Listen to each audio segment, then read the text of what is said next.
Dober večer, cenjene gledalke in spoštovani gledalci.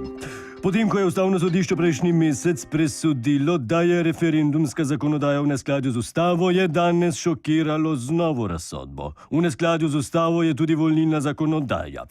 Kaj to pomeni in kakšne bodo posledice te odločitve, zdaj sprašujem kolegico Latojo. Čau, Slavko! To pomeni, da je Ustavno sodišče s tem razveljavilo vse dosedanje volitve v Državni zbor, Evropski parlament, volitve za predsednika države in lokalne volitve. Državnemu zboru je naročilo, da nemudoma vzpostavi stanje pred 6. decembrom leta 1992, ko so bile prve volitve v Državni zbor. No, pa kaj ste mislijo, da se nazaj postavi trudovna skupščina, ali kaj? Ma to ne vem, vsekakor bodo prve legalne volitve v samostojni državi junija letos in to takrat, ko so planirane volitve v Državni zbor. Hvala za te informacije.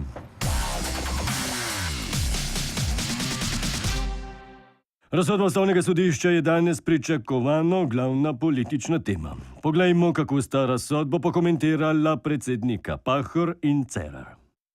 Spoštovani državljani in državljanke, če drži, kar pravijo iz sodišča, to pomeni, da sem vrgel stran 2 mandata predsednika slovenske države. V nič gre 10 let lagodnega življenja. Brez vsake prave legitimnosti za predsednika republike. Nekdo, ki je bil napačno izvoljen in zdaj sprejemam to žrtev in bom odstopil v dobro pravne države. Zato jutri ukinjam svoj Instagram profil, zbrisal bom tudi vse svoje krasne fotografije. Seveda me kot pravnika odločba kolegov ni preveč presenetila, čeprav nisem pričakoval tako hitre odločitve, a po drugi strani je moja vlada zdaj nelegitimna in zato me njihovo dejanje skrbi. To zdaj pomeni, da vsak lahko kandidira ali voli, tudi če je čisto nor. No, poglejmo zdaj, kaj je Ustavno sodišče napeljalo do te odločitve. Sporen naj bi bil 7. člen zakona o volitvah, ki pravi, da pravice voliti in biti volje nimajo prizadeti zaostali in psihično bolni državljani Slovenije. Ker pa Ustava Republike Slovenije vsem državljanom zagotavlja enakost pred zakonom, je ta člen sam po sebi seveda v nasprotju z Ustavo. To ustavno neskladje je zdaj odpravljeno. Po novem ne samo, da lahko vsak voli, lahko je tudi izvoljen. Pravzaprav je to tista pravica, ki je nekako ljudem neodtujljiva, čisto enostavno. Spoštovani komentatorja, zakaj se je Ustavno sodišče po 26 letih odločilo tako, kot se je? Zato, ker je bil res že skrajni čas. Ta 7. člen zakona o volitvah je nedvomno diskriminatoren. Noben zakon ti ne more vzeti pravice, ki ti jo zagotavlja Ustava. No dobro, pa bo zdaj kaj bistveno drugače. Le, v resnici se kaj veliko ne bo spremenilo. Stranke in volivci so ta famozni 7. člen ves cajt redno ignorirali. Vseh 26 letih je dejansko volilo in bilo izvoljenih kar nekaj tako ali drugače motenih osebkov. In vsi smo to mirno gledali, noben pa ni naredil nič. No, jaz samo upam, da to zdaj ne pomeni, da bojo v politiko odslej vstopali sam še tisti, ki so dovolj nori. Poglejmo, kako se je na odločbo Ustavnega sodišča odzval predsednik največje opozicijske stranke. To je majhen korak za Slovenijo in velik za demokracijo. Na diskriminacijo že 20 let opozarjamo. Vsaka psihično motena oseba lahko voli in ni več drugorazredna. Zdaj se bo šele zares začel pravi boj za vlado. Veselim se že prvih svobodnih in demokratičnih volitev.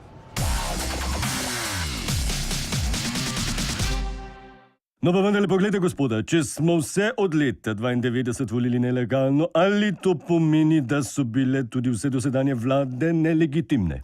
Vlada ne, pa ne sem vlada, ne, tudi poslanci, pa predsedniki, župani, vsi politično nastavljeni direktori, pa nadzorniki, sekretarji, tajnice, fikusi, zlate ribice, vsi njihovi mandati ne štejejo nič, ne. Vse to je bilo lažno in nič ni bilo zaresne. In bilo bi fair, da vsi za nazaj vrnejo plače, ki so jih prejemali ravnali nezakonito. Me pa skrbi to, da se mora državni zbor zdaj spremeniti v skupščino in da je od vseh predsednikov države bil edini legitimen samo prvi mandat Milana Kučana. Tu se mi postavlja vprašanje, če nismo čisto slučajno spet v enopartijskem sistemu. No, to zagotovo ne, je pa tale lekcija prava nočna mora za demokracijo. Vlada, definitivno ne. Mora v ulici Brestov, ne. Zdaj lahko sam že čakam, da se pojavi Freddy Krueger, ne, in nam pokaže pot v svetlo prihodnost, ne. No, rajši ne. Hvala obema za komentarje. Generalštab Slovenske vojske je pod vodstvom novega načelnika Alana Gedarja pripravil vrsto nujnih ukrepov. Vse z namenom, da bi slabo opremljena in oborožena vojska vendarle bila sposobna zagotavljati varnost države. Vojaki naj bi tako končno dobili novo butev, za nakup vojaške opreme pa bodo zbirali zamaške. Te ideje v celoti podpira tudi vrhovni poveljnik Borut Pahor, ki se je včeraj udeležil posebnega vojaškega ralija. Poglejmo, kako so dirkale patrije. V cilj je pravka prispela ekipa 10. motoriziranega bataljona Slovenske vojske, na štartu pa je že pribrala posadka 45. oklepnega bataljona. Kaj je to? Kaj se dogaja? Ruce, Fix! Kam gremo, fanke? Takoj mi povejte, zahtevamo to. Gremo na Hrvaško, gospod predsednik! Goste te zemancije! To ne gre tako, vojska. Tako ne gre. Najprej je treba izčrpati vsa diplomatska sredstva. Diplomatske sredstvo mi krškamo! Razumete? Takoj ustavite! Moraš zaviti levo za samudrijo! Dovolj je bilo! Takoj ustavite! Kot vrhovni poveljnik zahtevam, da takoj obrnete nazaj. To je ukaz! Razumem, tovariš komandant.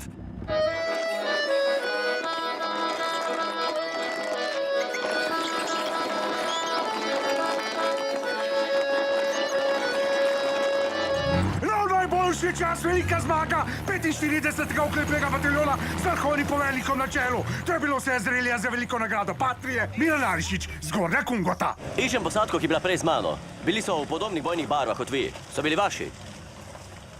Ne, naši niso bili, sigurno. Pa ste zihar, da se niso furali vaši tukaj? Bil sem Sigurno ne, z njimi v gospod vozilu. predsednik. Gor in dol smo se vozili po klancu. Niso bile naše. Ste se nasmejali? Ja, Kdor se zadnji smeje, boste pa videli. Ta. Ej, hvala, da nas nisi zdal. Gremo na tuje. Jean-Claude Juncker, prvi človek Evropske komisije, je prav poseben tič. Potem, ko smo že mislili, da je naš zaveznik in varuh zakonitosti arbitražne razsodbe, se je izkazalo, da smo se zelo motili. O otroški oddaji še nisem Super. nastopal. Dragi gledalci in gledalke, ne, voda z okusom. Upam, da ni marelica, te ne maram. Dragi gledalci, v nocojšnji oddaji imamo zanimivega gosta, ki prihaja naravnost iz Bruslja. Gre za enega najpomembnejših evropskih politikov, ki je znan po tem, da tu in tam ušpiči kakšno neumnost. Poglejmo. Misterij, koji bi trebala Ruska federacija izpljuniti, Jean-Claude. On se inače voli poriti, ljubiti stalno, tako da je to pragmatično. Neverjetno. Se pravi, vi ste ga objeli, potem pa ste ga prijeli za zadnjico, je tako? Zadanko. Pa je to običajno, da se politiki grabite za riti in igrate skrivalnice kot banditi? Politika je šel biznis. Zabava? Ja. Se pravi, da ga žurate veliko? No, to ravno Vidim, ne. vi furate imič nekakšnega sociopata. Ko se ga napijem, se rad družim z ljudmi na socialnih medijih, zato manj cajt, rad kaj špičim, ampak moraš mal upoštevati razum. Valjda vsega liš ne smeš objaviti, ne? Je pa en zanimiv posnetek, kako ste prestrašili Mira Cerarja, politika iz mehne in nepomembne Slovenije. Poglejmo si ta posnetek. Ne, kdo je ta kreten? Ti si, dober si me, sam čist mrzle roke imaš. Kaj je bilo to? A ste ga mal prestrašili? Osu, tok mi teži zaradi te nerešene meje. Imajo en bazen, en tam mavzoliv, ki mu težko rečeš morje, pa par ribičev, ki lovijo tu in tam. In zdaj se kregajo sosednjo Hrvaško okoli arbitraže, ki je za ene dokončna, za druge pa ne velja. Jaz bi jim rad pomagal. Da je ta model res lutečen, kaže tudi naslednji posnetek, pa poglejmo tole. Prošlo je gotovo 2 godine od stupanja u članstvo. Još uvijek je to razdoblje pomalo učenja za stolom, međutim mislim da je došlo vrijeme da Hrvatska puno snažnije odradi svoju ulogu kad je riječ o kreiranju zajedničkih politika. Iznimno mi je drago. Hvala za vaš čas. Ja, Bruchal ben. pejte za šank. Kje se pride tukaj ven? Konjak Ja. čaka, kar z mano Ja, pejte. okej. Tako, zdaj veste. Sicer pa je danes dan mučenikov, dan moških, edini dan v letu, ko lahko malce pojamramo. No, kako zelo trpimo, je pokazala tudi današnja razprava v državnem zboru. Poglejmo. Ja, to je voščilo samo za moške za 40 mučenikov, da ne bo kaj narobe, ne?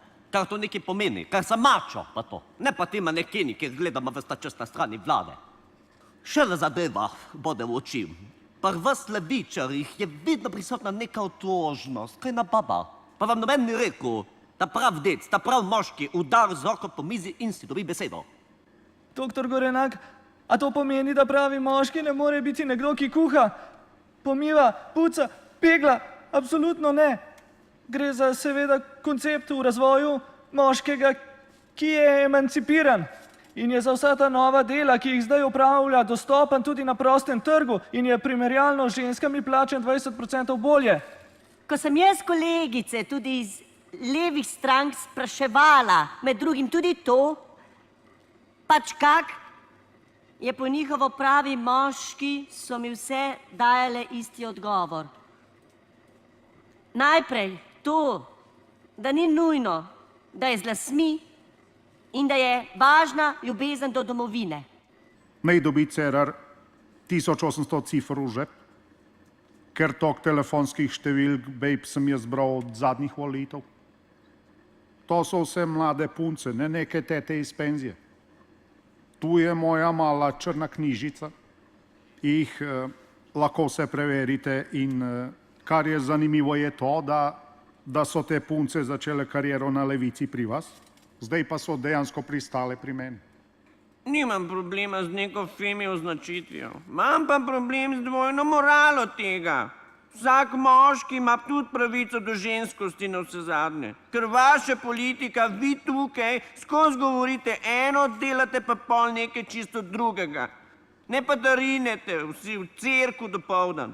Pol zvečer, pa vsi v mesto na kurbe. Treba je to malo pojasniti, da bo slovenska javnost vedela, o čem govorimo. Manj kot 30 minut porabim za to, pač da se vsak dan namažem s kremo proti gubam pri teh letih. To je normalno pač pri enih. Vi danes pa seveda trdite, da pravi moški mora biti zgubani, ampak mi smo čist gladki in smo v stranki Mira Cerarja. Ravno nasprotno. To, kar ste sami povedali, da uporabljate kozmetiko, postavlja seveda v pravo luč tudi vašo stran.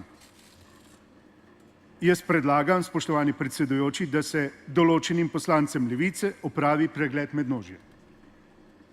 Da je na desnici dovolj testosterona, iz dneva v dan dokazuje tudi ameriški predsednik Donald Trump. Včeraj je s soprogo Melanijo obiskal kliniko za težave v zakonu. Poglejmo, kako sta jih rešila. Dober se zvihta, res je huda. Gospod predsednik, a je res, da imate s prvo damo zakonske težave? Vse težave so urejene, narejen. Melania spet zgleda top. Doktor je imel res dobra ideja, malo sem namreč že zgubil zanimanje. Pol je pa predlagal, da je oblečemo sestro in zdaj nisem več dol. Vse deluje, spet se napolem, res vam hvala. Kaj pa prva dama? Dober človek. A je tudi ona zadovoljna? Ja, seveda je, normalno je. Samo zdaj seveda ne more govoriti ali pa premikati obraza, da bila je 2 doze bot. Tak se prej, a sam vem, da je tako stanje čisto normalno in bo kmalu menilo. Vsaj mene je. Adijo, lepo zdrav in nasvidenje, hvala vsem, čau. Ajde.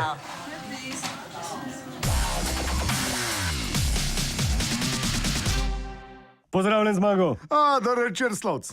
No, kaj slišim, da imamo med smučarji pravi baby boom, Tina Maze, Peter Prevc, Žan Košer. Ja, Tina Maze ima punčko Anuk. Kako? Anuk. No, res so nenavadna ta današnja otroška imena, no? Ravno zato se je danes oglasila Smučarska zveza Slovenije, ki vsem tekmovalcem, ki sodijo pod njeno okrilje, priporoča, naj svojim otrokom vendarle dajo avtohtona slovenska imena. Prvi se je odzval kdo drug kot Andreja Masi in sporočil, naj se na zvezi rajše brigajo za svoje otroke. No, je pa to priporočilo danes podprl tudi Janez Kocijančič, dolgoletni predsednik Slovenskega olimpijskega komiteja.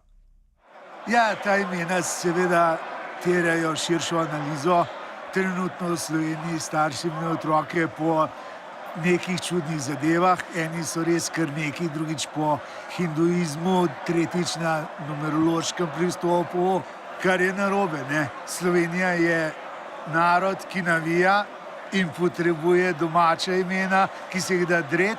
Jaz predlagam, da je recimo dobre ime je Janez ali pa Bojan, Jure ali Špela in imate recimo pri ženskah. Tudi Tina je fajn in tu pa zdaj od organizacije do zveze marsikaj gre narobe. Maribor in Olimpija sta spet odkopala bojno sekiro. Začelo je padati z vseh strani. Potem, ko so Štajerci Lovlančanom pred kratkim spretno speljali romunskega nogometaša, se je skazalo, da vodstvo Olimpije tega ni kar tako požrlo. Poglejmo, kaj se dogaja.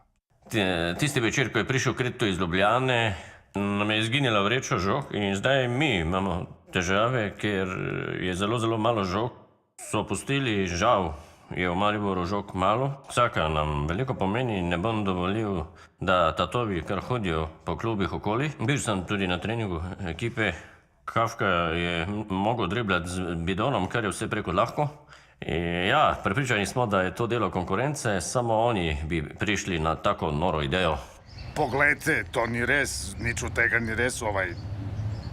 Taki intervjuji so mi zdijo včasih baš glupi, to je zdaj bilo obdobje prestopa, v katerem vsak od ta dva kluba, Olimpija in Maribor, vlada en drug skozi muti, skrivajo kopačke in zastavce, pulju si travo, svašta, to je tradicija v klubu.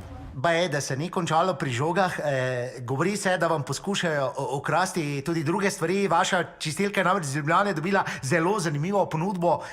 Prav tako glavni frizer, ba je, da so mu ponudili svoj salon. Ja, res je, res je. Moram reči, da smo klubo ogorčeni.